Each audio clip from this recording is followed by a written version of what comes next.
Wuthering Heights by Emily Brontë. Volume 1, Chapter 4. What vain weathercocks we are! I, who had determined to hold myself independent of all social intercourse, and thanked my stars at length I had lighted on the spot where it was next to impracticable. I, weak wretch, after maintaining till dusk a struggle with low spirits and solitude, was finally compelled to strike my colors, and, under pretense of gaining information concerning the necessities of my establishment, I desired Mrs. Dean, when she brought in supper, to sit down while I ate it, hoping sincerely she would prove a regular gossip, and either rouse me to animation or lull me to sleep by her talk. "You have lived here a considerable time," I commenced. "Did you not say 16 years?" "18, sir. I came when the mistress was married to wait on her. After she died, the master retained me for his housekeeper." "Indeed." There ensued a pause. She was not a gossip, I feared, unless about her own affairs, and those could hardly interest me. However, having studied for an interval with a fist on either knee and a cloud of meditation over her ruddy countenance, she ejaculated, "Ah, times are greatly changed since then." "Yes," I remarked. "You've seen a good many alterations, I suppose." "I have, and troubles, too," she said. "Oh, I'll turn the talk on my landlord's family," I thought to myself. "A good subject to start. And that pretty girl widow, I should like to know her history, whether she be a native of the country or, as is more probable, an exotic that the surly indigenate will not recognize for kin." With this intention I asked Mrs. Dean why Heathcliff let Thrushcross Grange, and preferred living in a situation and residence so much inferior.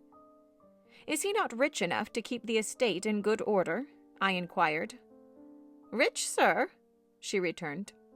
"He has nobody knows what money, and every year it increases. Yes, he's rich enough to live in a finer house than this, but he's very near, close-handed, and if he had meant to flit to Thrushcross Grange as soon as he heard of a good tenant, he could not have borne to miss the chance of getting a few hundreds more. It is strange people should be so greedy when they are all alone in the world." "He had a son, it seems." "Yes, he had one. He is dead." "And that young lady, Mrs. Heathcliff, is his widow?" "Yes." "Where did she come from originally?" "Why, sir, she is my late master's daughter. Catherine Linton was her maiden name. I nursed her, poor thing. I did wish Mr. Heathcliff would remove here, and then we might have been together again." "What? Catherine Linton?" I exclaimed, astonished. But a minute reflection convinced me that it was not my ghostly Catherine.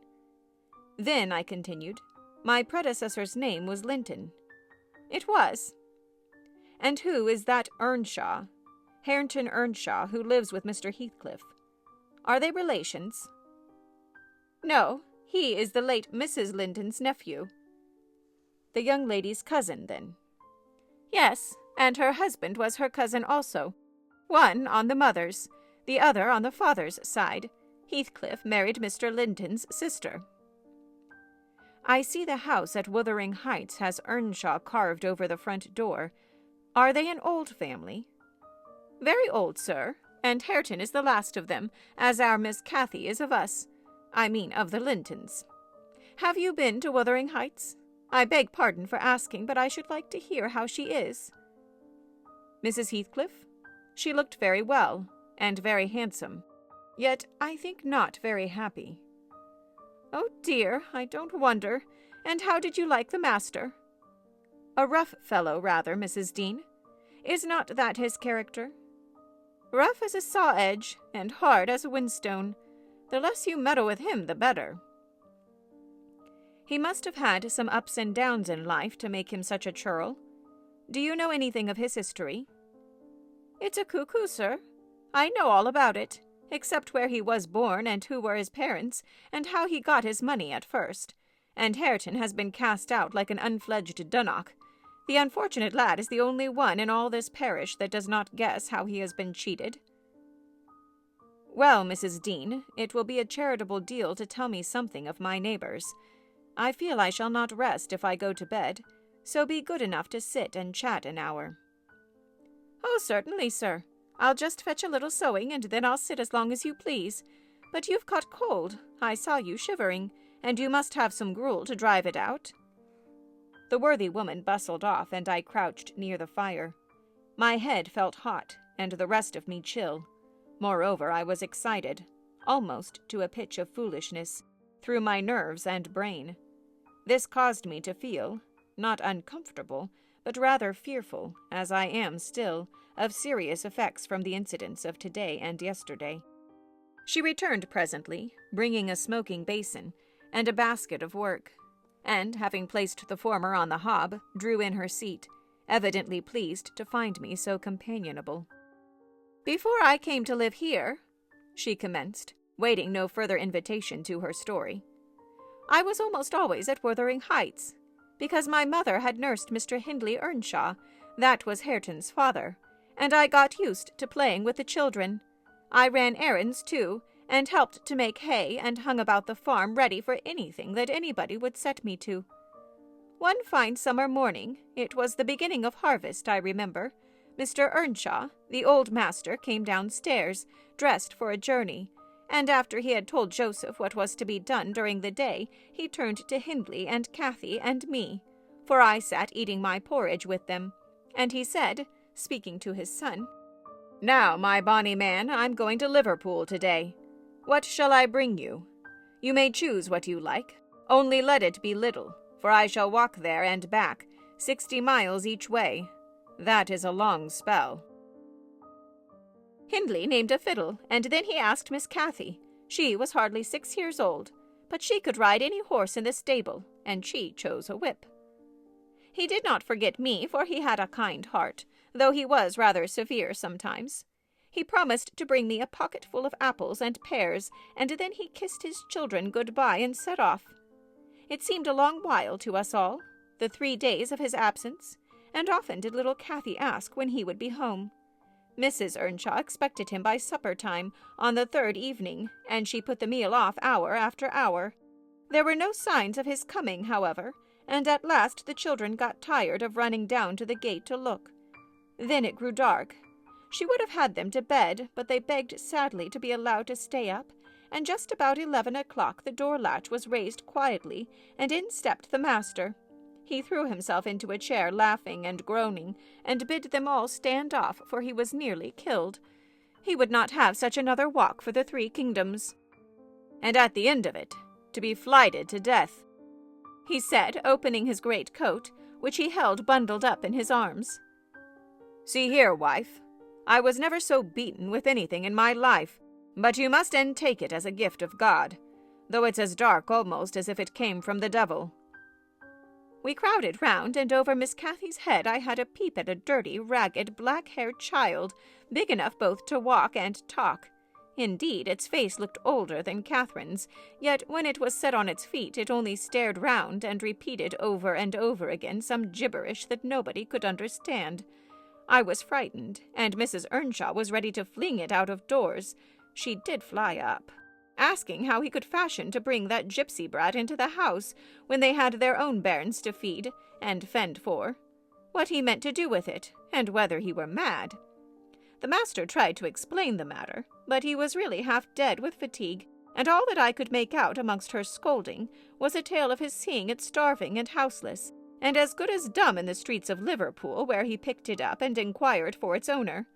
Not a soul knew to whom it belonged, he said, and his money and time being both limited, he thought it better to take it home with him at once than run into vain expense there, because he was determined he would not leave it as he found it. Well, the conclusion was that my mistress grumbled herself calm, and Mr. Earnshaw told me to wash it, and give it clean things, and let it sleep with the children. Hindley and Cathy contented themselves with looking and listening till peace was restored. Then both began searching their father's pockets for the presents he had promised them. The former was a boy of 14, but when he drew out what had been a fiddle, crushed to morsels in the great coat, he blubbered aloud, and Cathy, when she learnt the master had lost her whip in attending on the stranger, showed her humour by grinning and spitting at the stupid little thing, earning for her pains a sound blow from her father to teach her cleaner manners. They entirely refused to have it in bed with them, or even in their room, and I had no more sense, so I put it on the landing of the stairs, hoping it might be gone on the morrow. By chance, or else attracted by hearing his voice, it crept to Mr. Earnshaw's door, and there he found it on quitting his chamber. Inquiries were made as to how it got there. I was obliged to confess, and in recompense for my cowardice and inhumanity was sent out of the house. This was Heathcliff's first introduction to the family. On coming back a few days afterwards, for I did not consider my banishment perpetual, I found they had christened him Heathcliff. It was the name of a son who died in childhood, and it had served him ever since, both for Christian and surname. Miss Cathy and he were now very thick, but Hindley hated him, and, to say the truth, I did the same, and we plagued and went on with him shamefully, for I wasn't reasonable enough to feel my injustice, and the mistress never put in a word on his behalf when she saw him wronged. He seemed a sullen, patient child, hardened perhaps to ill treatment. He would stand Hindley's blows without winking or shedding a tear, and my pinches moved him only to draw in a breath and open his eyes as if he had hurt himself by accident, and nobody was to blame. This endurance made old Earnshaw furious when he discovered his son persecuting the poor, fatherless child, as he called him. He took to Heathcliff strangely, believing all he said. For that matter, he said precious little, and generally the truth, and petting him up far above Cathy, who was too mischievous and wayward for a favourite. So, from the very beginning, he bred bad feeling in the house, and at Mrs. Earnshaw's death, which happened in less than 2 years after, the young master had learnt to regard his father as an oppressor rather than a friend, and Heathcliff as a usurper of his parents' affections and his privileges, and he grew bitter with brooding over these injuries. I sympathized a while, but when the children fell ill of the measles and I had to tend them and take on me the cares of a woman, at once I changed my ideas. Heathcliff was dangerously sick, and while he lay at the worst he would have me constantly by his pillow. I suppose he felt I did a good deal for him, and he hadn't wit to guess that I was compelled to do it. However, I will say this. He was the quietest child that ever nurse watched over. The difference between him and the others forced me to be less partial. Cathy and her brother harassed me terribly. He was as uncomplaining as a lamb, though hardness, not gentleness, made him give little trouble. He got through, and the doctor affirmed it was a great measure owing to me, and praised me for my care. I was vain of his commendations, and softened towards the being by whose means I earned them, and thus Hindley lost his last ally.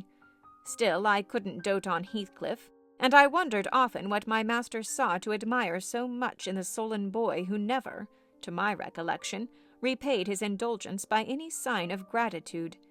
He was not insolent to his benefactor. He was simply insensible, though knowing perfectly the hold he had on his heart, and conscious he had only to speak and all the house would be obliged to bend to his wishes. As an instance, I remember Mr. Earnshaw once bought a couple of colts at the parish fair, and gave the lads each one. Heathcliff took the handsomest, but it soon fell lame, and when he discovered it, he said to Hindley, "You must exchange horses with me. I don't like mine, and if you won't, I shall tell your father of the 3 thrashings you've given me this week, and show him my arm, which is black to the shoulder." Hindley put out his tongue and cuffed him over the ears. "You'd better do it at once," he persisted, escaping to the porch. They were in the stable. "You will have to, and if I speak of those blows, you will get them again with interest." "Off, dog!" cried Hindley, threatening him with an iron weight, used for weighing potatoes and hay. "Throw it," he replied, standing still, "and then I'll tell how you boasted that you would turn me out of doors as soon as he died, and see whether he will not turn you out directly." Hindley threw it, hitting him on the breast, and down he fell, but staggered up immediately, breathless and white, and had not I prevented it, he would have gone just so to the master, and got full revenge by letting his condition plead for him, intimating who had caused it. "Take my colt, gypsy, then," said the young Earnshaw, "and I pray that he may break your neck. Take him, and be damned. you beggarly interloper, and wheedle my father out of all he has. Only afterwards, show him what you are, imp of Satan, and take that. I hope he'll kick out your brains." Heathcliff had gone to loose the beast, and shift it to his own stall. He was passing behind it when Hindley finished his speech by knocking him under its feet, and without stopping to examine whether his hopes were fulfilled, ran away as fast as he could. I was surprised to witness how coolly the child gathered himself up and went on with his intention, exchanging saddles and all, and then sitting down on a bundle of hay to overcome the qualm which the violent blow occasioned before he entered the house. I persuaded him easily to let me lay the blame of his bruises on the horse. He minded little what tale was told, since he had what he wanted. He complained so seldom indeed of such stirs as these that I really thought him not vindictive. I was deceived completely, as you will hear.